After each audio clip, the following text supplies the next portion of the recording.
let's say Mirage, CD side, probably connector guy and short guy are going to be priority speakers. It doesn't matter if they're not IGLs, by the way. There's an AWPER.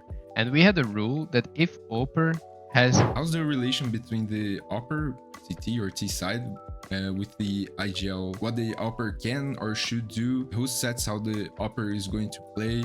Is it the coach, the IGL, the AWPER himself? I can tell you how we had it in Apex. I'm not sure if it's the correct way. I'm not sure, honestly, because I'm not an AWPER and I'm not the IGL. So I don't really know how other teams do it, but I will share that at the beginning, in the freeze time, there are certain priority speakers. On T side, it's IGL, telling us what we're going to do at a certain part of the map. Whereas on CD side, the priority speaker is usually the guy that is like involved in a lot of action. So if it's, let's say Mirage, CD side, probably connector guy and short guy are going to be priority speakers. It doesn't matter if they're not IGLs, by the way. They're going to make calls even if they're not IGLs.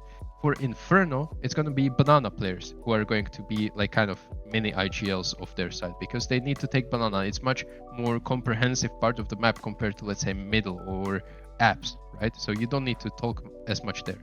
So that is for CD side and T side. However, there's an AWPER. And we had a rule that if AWPER he wants to go for a peek or he wants to do something different from a call, he can overcall people. He's the only person that can actually overcall.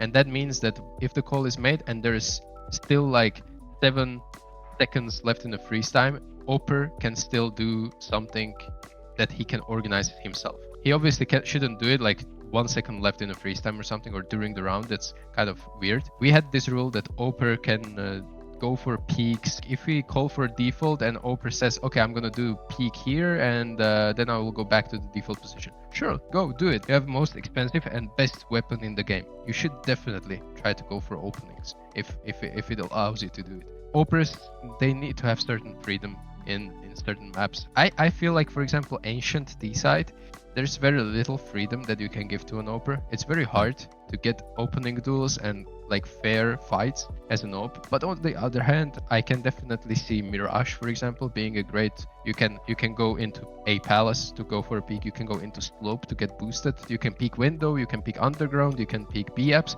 So there's wider opportunities for you as an AWPER, and you can call for it. You should call for it. But on Ancient, it's a little bit more difficult. There's not much you can do. You can get boosted on B side boxes. You can maybe lock down middle, but you're gonna be stuck behind the smoke. You can go towards A, but CT is always going to beat you into the angle, so it's always risky.